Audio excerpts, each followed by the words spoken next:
In House of the Dragon, Episode 9, the king is dead, and his body is not even cold before his family starts fighting for his throne. This episode focuses on Alicent's family, the Greens, in their plots to make Aegon king. So what happens and what does it mean? This video has no spoilers for future episodes, except for some minor background info. The opening sequence family tree has been updated. The symbol for King Viserys is now flooded with blood to show that he's dead. The symbol for Alicent Hightower now shows the Hightower sigil within the star of the Faith of the Seven. Alicent's daughter Helena has a symbol of a spider, because Helena likes bugs, and she stitches a spider picture this episode. Aegon's symbol looks like a woman and a dragon egg, and Aemon's symbol is a sapphire, because in the books, Aemond wears a sapphire in his empty eye socket. The bloodlines also show that Alicent has a fourth child who we haven't seen yet, a son named Daeron. The author George Martin said they couldn't fit Daeron into this season of Hot D, but Daeron will appear in Season 2. For now, Daeron is in Oldtown serving Lord Hightower as a cupbearer, so his symbol is a cup. Aegon now has 3 children with Helena, a girl named Jaehaera, and a boy named Jaehaerys, and a boy named Maelor. In the books, Jaehaerys has 6 fingers on one of his hands, and 6 toes on each foot, so Jaehaerys and Jaehaera's symbols are 6-fingered hands. The first person to discover that King Viserys is dead is this servant boy. With his blonde hair, he kind of looks like a Targaryen. This episode reveals that Aegon has some bastard children, so we might wonder if this boy could be a secret Targaryen bastard, or maybe he's just blonde. The boy tells Talia that the king is dead, so Talia tells Queen Alicent. But then Talia lights some candles in a window as a signal to tell Mysaria that the king is dead, because Talia is a spy for Mysaria, and Mysaria can use this information to her advantage by kidnapping Prince Aegon.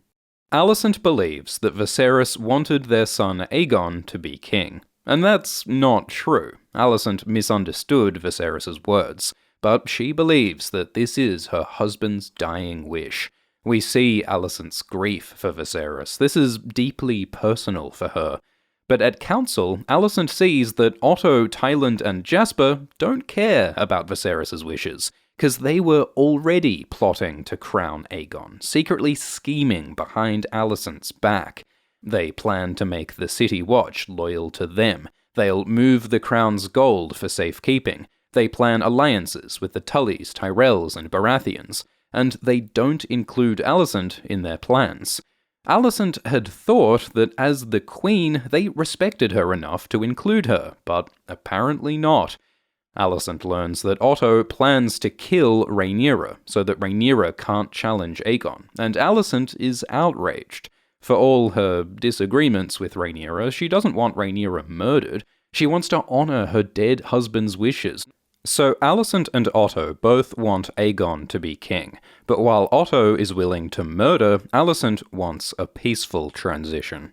And this is a change from the books. In the books, Alicent doesn't protect Rhaenyra. In fact, she reportedly hopes that Rhaenyra will die in childbirth.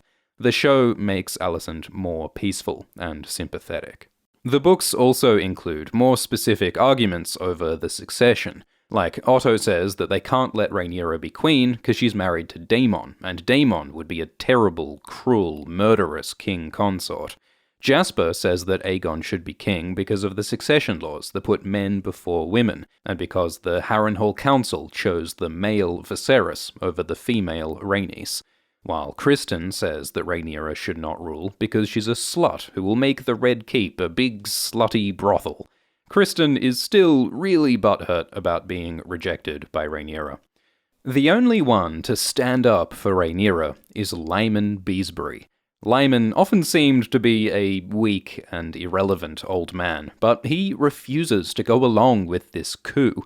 He says Viserys always said that Rhaenyra was his heir, and they can't just change the succession based on Alicent's word that he changed his mind on his deathbed. Lyman hints that Viserys may have been murdered. In the books, Mushroom claims that Alicent poisoned Viserys. Criston is angered by the insult to Alicent, so he slams Lyman down, and Lyman is killed with a stone council ball to the head. In the books, there are 3 different stories of how Lyman dies. Eustace says that Criston cut Lyman's throat. Mushroom says that Criston threw Lyman out a window, and Orwell says that Lyman was just imprisoned and then died of a chill.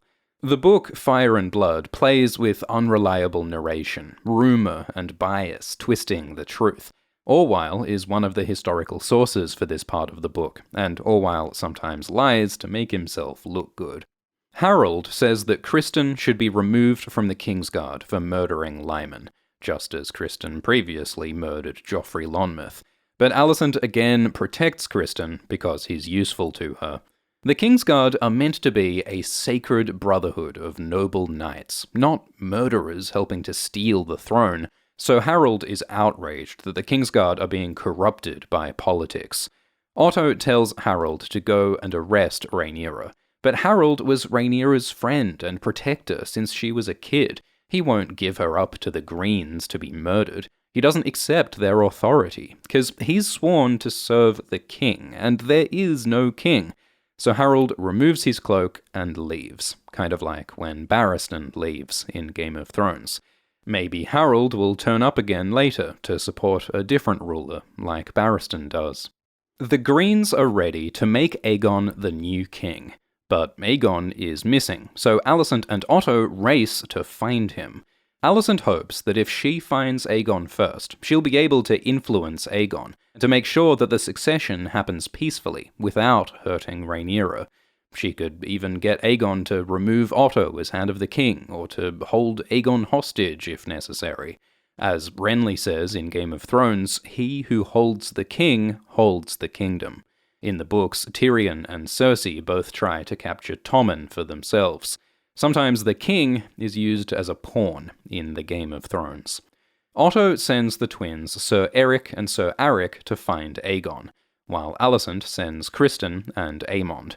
The teams race across the city searching for clues to find Aegon. It's like the Amazing Race, and the prize is a drunk prince.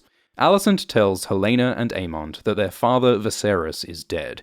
Alicent tries to comfort Helena, but she pulls away. Alicent's children are difficult to love. Otto and Alicent want the king's death to stay secret until they're ready to take power, so they round up servants and lords at the keep and lock them up so they can't blab to Rhaenyra. Rhaenys is locked in her room. Otto makes the lords swear to support Aegon. These aren't like all the lords in Westeros, it's just the minor lords who happen to be at the Red Keep today. Most of them agree to support Aegon, but Lord Merryweather and Lady Fell refuse. House Merryweather rules Longtable in the Reach, and House Fell rules Fellwood in the Stormlands. Merryweather and Fell are old enough that they were probably at the ceremony years ago when everyone swore to support Rhaenyra, so they refuse to break their oath by supporting Aegon, and Otto imprisons these loyalists. Lord Alan Caswell wants to support Rhaenyra. We've seen him friendly with Rhaenyra before, so Alan pretends to support Aegon, but then he tries to escape the Red Keep to go and tell Rhaenyra that the Greens are stealing her throne. But Alan is captured, and Otto and Larys put Alan to death. Alan is hanged in the Red Keep courtyard as a warning to other rebels. Alicent asks Rhaenys to support her. Rhaenys is effectively in charge of the powerful House Velaryon, and Rhaenys has the great dragon Meleys, so Rhaenys could be a powerful ally for Aegon and the Greens. Alicent says that siding with Rhaenyra has only hurt Rhaenys and her family. Alicent says that Rhaenys should have been the Queen of Westeros, but since Rhaenys and Alicent can't rule the realm themselves, they should instead influence King Aegon and the Council, gently guiding the kingdom towards peace. But Rhaenys says that's bullshit. She and Alicent don't have real power when they're serving men.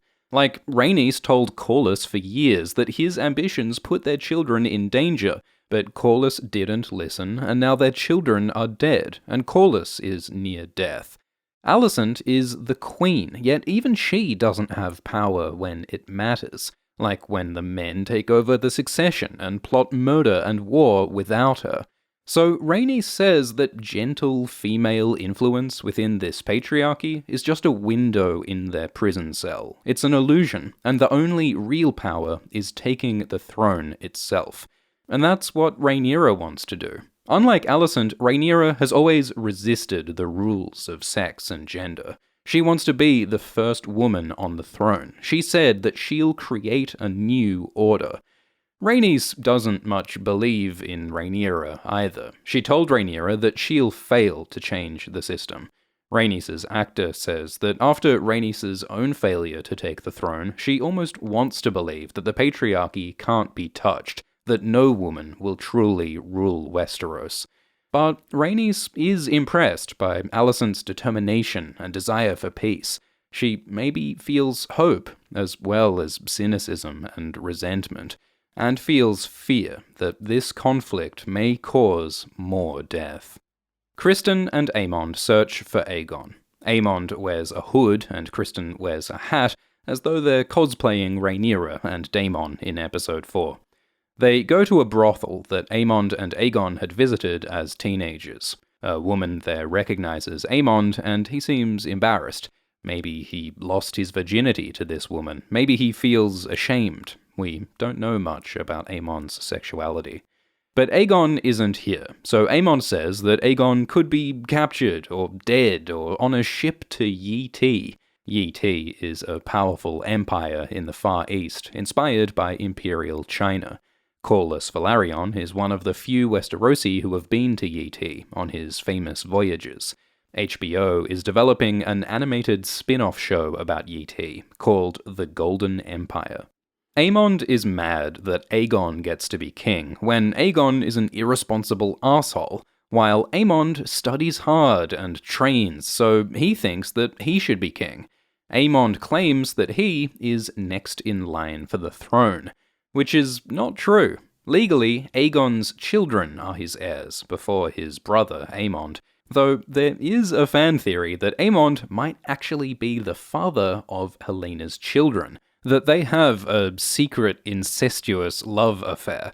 There have been several sibling love triangles in the books. This is a classic Targaryen move, and Aemond has shown interest in Helena before, while Aegon mostly ignores Helena. And if Aemond was secretly the father of Helena's children, then Aemond would legally be Aegon's heir. But that's just a wild theory. The point is that Aemond has that jealous second son syndrome that we've seen in Daemon and Vaemond, wanting what their older brother has. Helena says this episode that it's human nature to be envious of what others have. Envy is a big motivation for many characters in this story. Criston understands how Aemond feels, because Criston is a lower-class person who's had to work harder for his status on the Kingsguard compared to the rich, privileged sons of lords. Criston resents Rhaenyra for her privilege. He once called her a spoiled C-word, which is funny, because in this episode he says that all women should be respected. Criston is both chivalrous and misogynistic. He uses his image as a noble white knight to hide his hateful nature. Aemond says that he and Criston are decent men with no taste for depravity, which is nonsense, because Criston killed a man just this morning. Criston once beat a man to death at a wedding. But the rules of honor and chivalry in this world allow bad people to call themselves righteous. Alicent does the same thing, using her cloak of righteousness to hide her jealousy and hate. Aemond and Criston can't find Aegon because they don't know where Aegon hangs out. But Eric is Aegon's sworn protector, his personal guard. So Eric knows that Aegon often visits this child fighting pit. Here, children with sharp-filed teeth fight each other for entertainment. This is the deep, dark underbelly of King's Landing, and Aegon participates in this evil. Aegon has a bastard child who he leaves here in the pit, not exactly Father of the Year. Aegon is a monster, and yet this is the guy who they're making king. Eric says that Aegon is unfit to rule. They shouldn't support him as king. But his twin Aric wants to keep his oath and stay loyal to Aegon. A woman called Jane reveals that Mysaria has Aegon, so Otto meets with Mysaria.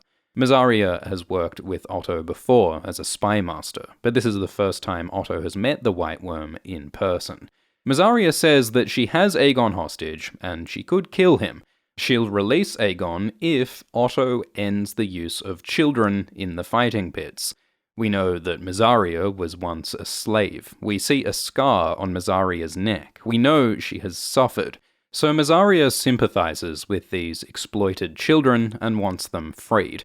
Or perhaps she wants to use these kids in her child spy network. Seems kind of hypocritical that she also uses kids. But Otto says they'll look into the fighting pits, and Mysaria tells him where Aegon is. Mysaria probably doesn't really trust Otto to actually close the fighting pits. Mysaria has been betrayed and let down before, but this is more about sending a message. Mysaria tells Otto that the common people are powerful, and if Otto and King Aegon don't treat the people right, there will be consequences. In Game of Thrones, we see the power of the people in riots and uprisings. Eric and Aric find Aegon in the Sept. It's ironic to find this drunk, depraved arsehole in a sacred, holy place. But before they can take Aegon to Otto, they're stopped by Criston and Aemond, who want to take Aegon to Alicent. Aric fights Criston, but his brother Eric just watches and does nothing. Eric doesn't want to help crown the monstrous Aegon, and he realizes that he can't change Aric's mind. So Eric leaves to support Rhaenyra instead. This conflict is dividing families, even putting these twins on opposite sides. Aegon tells Aemond to let him go so that Aegon can flee the country. Aegon doesn't want to be king. He says he'd be a terrible king, and Aemond agrees. But Aegon is the eldest son, so his family drags him kicking and screaming onto the throne. So Alicent captures Aegon. She wins the game, and now that she holds the prince, she controls the succession. She tells Otto that they won't kill Rhaenyra, they'll make Rhaenyra a good peace offer, so Rhaenyra and her family can go into exile in the east, like Daenerys and Viserys did in Game of Thrones. Alicent will make Criston the commander of the Kingsguard to replace Harold, and they will crown Aegon King of Westeros. The scene is shot to mirror a scene from Episode 1. Back then, Otto totally controlled Alicent. He pushed her into marrying Viserys and made her the queen. But now, Alicent finally sees how much Otto manipulated her for his own goals. After years of obedience, Alicent now finally rebels against her father and takes charge as her own power. And Otto's reaction is to say that Alicent looks like her mother. It's like in Episode 1, when he tells Alicent to wear her mother's dress to comfort Viserys. Alicent is trying to assert herself as a political equal here, but Otto makes it about her appearance as a woman.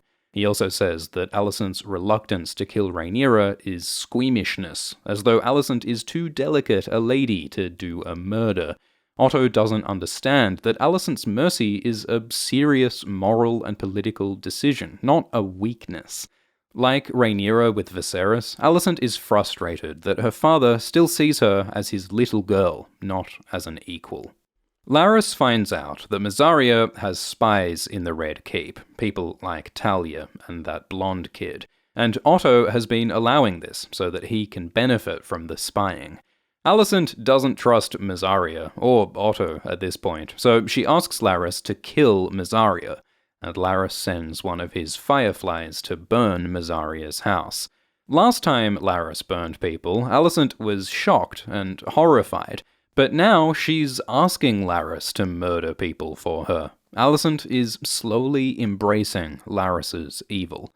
And Larys might be manipulating Alicent. Earlier, he seemed to offer to spy on Alicent for Otto. Larys is playing both sides. And we still don't know how Larys found out about Rhaenyra's moon tea.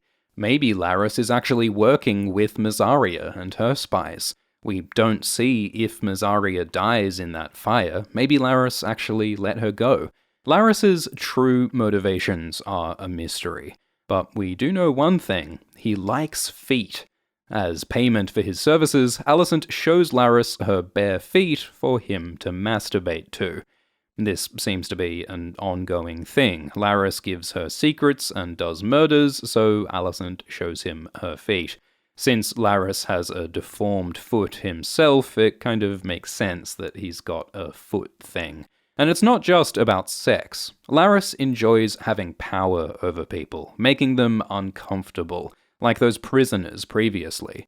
Maybe after a lifetime of being disrespected for being disabled, Larys enjoys dominating others, and humiliating the Queen would be the ultimate power trip. We get a nice brooding montage as the characters contemplate their awful decisions, and Eric comes to free Rhaenys. Eric wants to help Rhaenyra's side instead of Aegon, so Eric and Rhaenys escape through one of the keep's secret passages. Rhaenys stares at the skull of Balerion, a reminder of the power, danger, and death they are risking in this conflict. On the way out, Rhaenys is caught up in a flood of people heading for the Dragon Pit. The Greens herd the common folk like sheep towards the Dragon Pit for Aegon's coronation. Alicent takes Aegon to his coronation, and Aegon says the truth, that Viserys obviously didn't want Aegon to be king, because Viserys didn't like Aegon. After Aegon stopped being a cute baby, Viserys seemed to ignore his son, except to occasionally shout at him. So of course Viserys didn't choose Aegon to be king. Aegon laughs at the absurdity of the idea, though he also feels the pain of his father's rejection. Aegon is a lot like Tyrion in the later books. Tyrion also feels rejected and unloved, and also does horrible things in the books. Alicent gives Aegon the Valyrian steel knife that was once Aegon the Conqueror's. This knife symbolizes the huge responsibility of the throne, and represents the prophecy that the Targaryens must be united to defeat the White Walkers. Aegon doesn't even know about this prophecy, so he is so not ready for this responsibility. Alicent tells Aegon that as king he should not be cruel, and he should not kill Rhaenyra. But Aegon doesn't listen. Aegon never listened to Alicent. He's never cared about other people's feelings. Aegon is a rapist who leaves his own children in fighting pits. He should not be king. But his mother, Alicent, blindly pushes him into politics, just like Otto pushed Alicent into politics. All Aegon wants is love. He asks Alicent if she loves him, and she calls him an imbecile. The Dragon Pit is a big open space that's well fortified against attack, so it's where the Greens hold Aegon's coronation. This is where the royal kids had dragon lessons previously. The Targaryen dragons are kept in tunnels below. So, with much pomp and pageantry, Aegon comes to claim his crown. The grandeur of the ceremony contrasts with the ugly depravity that brought Aegon here. Septon Eustace anoints Aegon with the 7 holy oils of the Faith of the Seven. Septon Eustace is one of the main historical sources in Fire and Blood, alongside Mushroom and Orwyle. Aegon wears the crown of Aegon the Conqueror. The Conqueror's crown is made of Valyrian steel decorated with rubies, which is different to the crown worn by Viserys and Jaehaerys before him. That crown is gold, decorated with sigils of the houses of Westeros, so it symbolizes peace and unity, while Aegon the Conqueror's crown is more warlike. Aegon also wears the Conqueror's knife and the Conqueror's legendary Valyrian steel sword, Blackfire. These are important symbols of political legitimacy. Varys says that power resides where men believe it resides, and men believe that whoever has the king's crown and the sword, and is anointed by the Septon, and has the name Aegon Targaryen, and blonde hair, and is a firstborn son, that man is the rightful king, as far as most people are concerned. When Aegon is crowned, he looks to his family. He gets a nod from Alicent. Helena looks unhappy, she doesn't want to be queen, and Aemond looks jealous, cause he wants the throne. But then Aegon looks to the common folk, and the people cheer for him, and Aegon loves it, because Aegon feels so rejected by his family. He is desperate for affection. So now suddenly, when he gets a wave of love from the people, it's the validation that he's always wanted. So now, maybe Aegon will decide he wants to be king after all. Maybe the love of the people will change Aegon. Maybe he'll actually try to be a good king. There's a similar scene in Game of Thrones, where Joffrey discovers the love of the common people, and that didn't make Joffrey suddenly a good person. This moment of triumph for the Greens is rudely interrupted by a dragon. Rhaenys had sneaked down into the pit to get her dragon Melis, and she decides to escape by bursting up through the floor of the dragon pit, killing a lot of innocent people. Rhaenys faces the Greens, and she almost decides to kill them all, to end their power grab. But then Rhaenys looks into Alicent's eyes, sees her protecting her son Aegon. The Greens are Rhaenys' cousins. Does she really want to murder her extended family? After Rhaenys has recently lost her own children and her husband lies wounded, Alicent had told Rhaenys that she truly wants peace. So Rhaenys gives peace a chance. She lets the Greens live and flies off, stomping several more common people in the process. So Rhaenys shows mercy to the Greens, but she massacres innocent common folk like it's nothing. Many lords and ladies don't care much about the lives of peasants. When the lords play their Game of Thrones, it's always the innocent people who suffer, especially when dragons are involved. Previously, we saw Daemon's dragon stomp on one of his own soldiers. In Game of Thrones, Daenerys' dragons eat innocent children. Viserys said that dragons are a dangerous, uncontrollable power, and often when the Targaryens use their dragons, innocent people die. The Targaryens might not think that matters, but Mysaria warned us of the power of the people, so Rhaenys' mass murder may have consequences. Aegon's coronation fulfills Viserys' prophecy about his son being king and wearing Aegon's crown.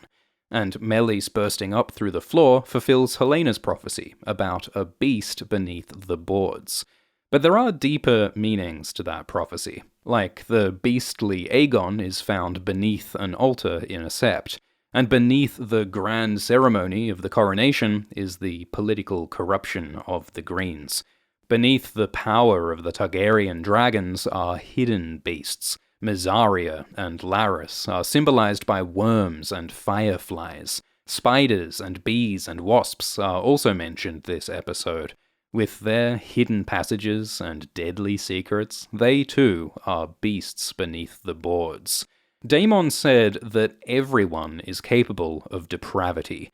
We've seen the violence beneath Alicent's courtesy, beneath Kristen's chivalry, and beneath Otto's cold politics.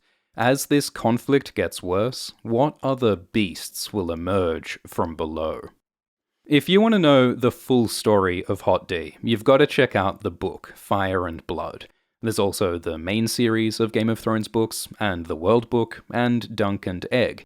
You can get any one of these on audiobook for free right now at audible.com/ASX. Sign up for a Premium Plus trial membership, and you can get an audiobook to keep, even if you cancel the trial. You can get any Game of Thrones book, or Lord of the Rings, or Dune. Membership also includes unlimited access to thousands of audiobooks and shows in the Audible Plus catalogue. Sign up at audible.com/ASX, or text ASX to 500 500. Thank you for watching. Please like and subscribe. And thank you to the patrons, including Matthias Holm Hansen, Robert, Harry Truscott, Hendo, Andrew Lynch, Rohit Yarlagadda, and Gabby Joy. Cheers.